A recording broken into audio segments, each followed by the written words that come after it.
राधे राधे। जय श्री कृष्णा। आज 28वां अध्याय करेंगे। इसमें जय विजय का एक दूसरे को श्राप देना और उनका मोक्ष होना है। तो धर्मदत्त बोले, हे देवगण, मैंने जय और विजय ये दोनों भगवान के द्वारपाल सुने हैं। उनमें कौन सा ऐसा उत्तम पुण्य किया है जिससे उन दोनों को विष्णु रूप मिला है। गण बोले, हे द्विज, तृणबिंदु की देवहूति नामक कन्या से ऋषि कंदम की कृपा से 2 पुत्र उत्पन्न हुए। बड़े का नाम जय था, छोटे का विजय। उसी देवहूति से योग शास्त्र में पारंगत योगी कपिल देव जी हुए। जय और विजय ने अपनी पूरी इंद्रियों को वर्तियों को विष्णु की भक्ति में लगा दिया था, जिससे वे दोनों बड़े धर्मशील हुए। उनके नित्य अष्टाक्षरी मंत्र का जप करने और विष्णु का पूजन करने से भगवान साक्षात दर्शन दिया करते थे। एक बार वे दोनों मरुत राजा ने यज्ञ में बुलाया, क्योंकि वे यज्ञ कराने में चतुर थे। उनको देवता और ऋषि भी पूजते थे। वे वहां गए। उस यज्ञ में जय ब्रह्मा और विजय याचक हुए। इस प्रकार वह यज्ञ समाप्त हुआ। तदुपरांत मरुत ने यज्ञांत का स्नान करके उनको बहुत द्रव्य दिया, धन दिया। उस धन को लेकर वे दोनों अपने आश्रम को आ गए। भगवान के अलग अलग पूजन और उनकी प्रशंसा के लिए उनमें आपस में से उस धन को बांटने में स्पर्धा हो गई। जय ने कहा, इस धन में से हम दोनों को समान भाग करना चाहिए। और विजय बोला, जो जिसको मिला है वह उसी का है। तब जय ने अपने चित्त में शोभित हो विजय को श्राप दे दिया कि तू लोभवश धन को प्राप्त करके मुझे नहीं देना चाहता, इसलिए ग्राह्य हो जा। विजय ने जय को श्राप दिया कि तूने मद से भ्रांत होकर मुझे श्राप दिया, तो तू गज हो जा।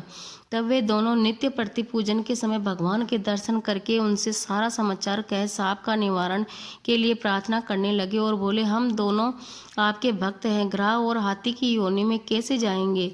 इसलिए हे कृपानिधे, इस श्राप से हमारा उद्धार कीजिए। श्री भगवान बोले कि मेरे भक्तों का वचन कभी झूठा नहीं होता, मैं उनको कभी टाल भी नहीं सकता। पहले एक बार मैं प्रहलाद के लिए खम्भ में से प्रकट हुआ, फिर राजा अम्बरीश के कहने पर 10 प्रकार से प्रकट हुआ। इससे तुम दोनों अपने किए हुए श्रापों का अनुभव करके मेरे पद को प्राप्त हो जाओगे। यह कहकर हरि अंतर्ध्यान हो गए। गण बोले, तब वे दोनों ग्राह और गज बनकर गंडकी नदी के तट पर रहने लगे। यह दोनों ही अपनी पूर्व कथा याद करने के कारण इस योनि में भगवान का नियम आदि करते थे। एक दिन हाथी कार्तिक पूर्णिमा के दिन गंडक की नदी में स्नान करने के लिए गया। तब श्राप के कारण विष्णु को याद करके ग्राह ने हाथी का पैर पकड़ लिया। तब ग्राह से पकड़े हुए उस हाथी ने विष्णु का स्मरण किया। तब उसी समय संग चक्र गदाधारी विष्णु प्रकट हुए। फिर भगवान ने चक्र से ग्राह को मारकर उन दोनों का उद्धार किया और अपना रूप देकर वैकुंठ को चले गए। तभी से यह स्थान हरि क्षेत्र से विख्यात हो गया। भगवान के चक्र के लगने से यहाँ के पत्थरों में चिन्ह हो गए, जो अभी भी दिखते हैं। ब्राह्मण, जिनको तुमने पूछा था, सो वे दोनों जय विजय नाम के से लोक में प्रसिद्ध हुए और विष्णु के प्यारे द्वारपाल है। इससे हे धर्मज्ञ, तुम भी नित्य विष्णु के व्रत में उपस्थित होकर मत्सर और कपट को छोड़कर समदर्शी हो जाओ। सदा तुला, मकर और मेष के सूर्य में प्रातः स्नान करो। एकादशी का व्रत और तुलसी के वन का पालन करो। ब्राह्मण, गौ और वैष्णव की सेवा करो। मसूर, कांजी, बैंगन का त्याग करो। इसी प्रकार हे धर्मदत्त, देहांत होने पर तुम भी हमारी तरह विष्णु के परम पद को प्राप्त हो जाओगे। जन्म से किए हुए इस व्रत से अधिक यज्ञ, दान और तीर्थ आदि कोई नहीं है। हे ब्राह्मणों में श्रेष्ठ, तुम धन्य हो, क्योंकि तुमने ये व्रत किया है, जिसके आधे फल को पाकर ये कला हमारे संग विष्णु लोक जा रही है। नारद जी बोले, हे राजन, धर्मदत्त ने यह कहकर विमान में बैठकर दोनों गणों कला और समेत वैकुंठ को चले गए।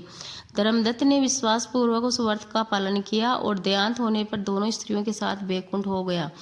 इस इतिहास को जो पुरुष सुनेगा सुनावेगा, वह जगत गुरु श्री हरि की कृपा से भगवान के समीप पहुंचने वाली भक्ति को प्राप्त होगा।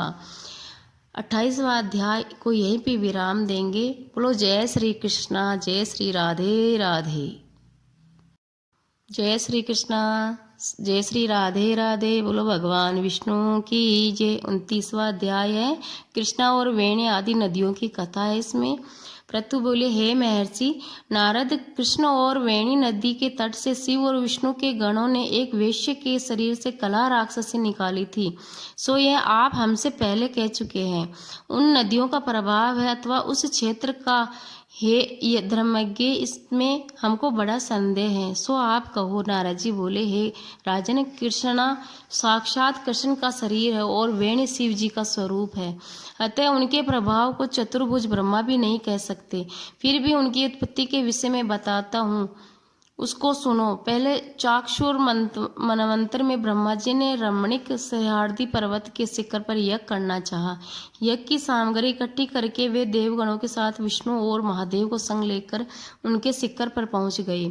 ब्रह्मदैत मुहूर्त में भृंगु आदि ऋषियों ने उनकी दीक्षा विधान के लिए एक बड़ी सभा की और उनकी सबसे बड़ी स्वरा नामक पत्नी को बुलाया। वह धीरे धीरे चली, तब भृंगु जी बोले, विष्णु जी से बोले, हे विष्णु, स्वरा आपके बुलाने पर भी शीघ्र क्यों नहीं आई? ब्रह्म मुहूर्त बीता जा रहा है, अब दीक्षा विधि कैसे पूर्ण होगी? श्री कृष्ण बोले, जो शीघ्र स्वरा नहीं आती तो यहाँ गायत्री की दीक्षा विधान करिए।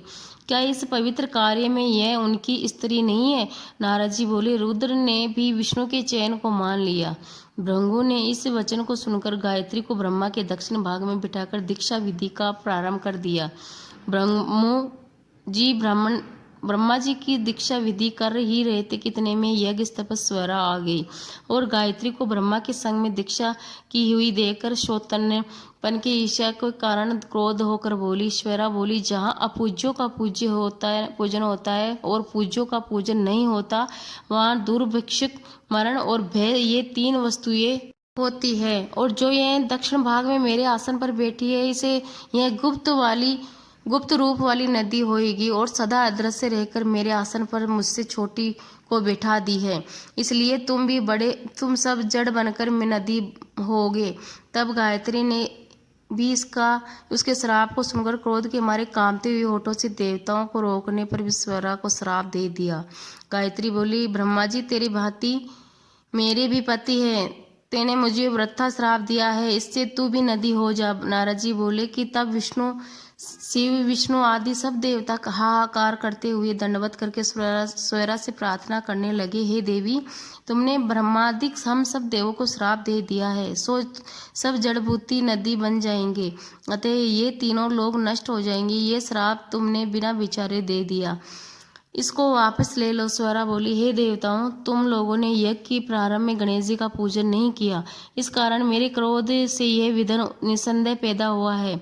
मेरा यह कथन निश्चय है, झूठा नहीं है। इससे अपने अपने अंशों से जड़ीभूत होकर तुम सब नदी हो जाओगे और हम दोनों सोत भी अपने अपने अंश से नदियां होकर पश्चिम की तरह बहेंगी।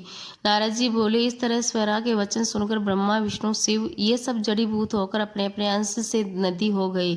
वहीं पर विष्णु कृष्णा नदी बने, शिव जी वेणी और ब्रह्मा को कुमुदनी नदी बने। ये सब अलग अलग बहने लगे। देवता भी अपने अपने अंशों को जड़ करके सहाचल की शिखरों से नदी होकर अलग अलग बहने लगे। पूर्व की ओर बहने वाली नदियां देवताओं के अंश से उत्पन्न हुई और पश्चिम की तरफ बहने वाली नदियां उनकी स्त्रियों के अंश से उत्पन्न होकर बहने लगी। पश्चिम की ओर बहने वाली गायत्री और स्वरा नदी सावित्री नाम से प्रसिद्ध हुई। ब्रह्मा जी ने वहां यज्ञ के लिए विष्णु और शिव इन दोनों की स्थापना किया था। ये दोनों महाबल और अतिबल नामक प्रसिद्ध देवता हुए। कृष्णा और वेणी के उपाख्यान को जो भी मनुष्य सुनावेगा, उनके दर्शन और स्नान का फल मिलेगा। बोलो कृष्णा नदी की जय, वेणी नदी की जय, भगवान विष्णु भोलेनाथ की जय हो। 29वां अध्याय को यहीं पे विराम देंगे। जय श्री कृष्णा, जय श्री राधे राधे।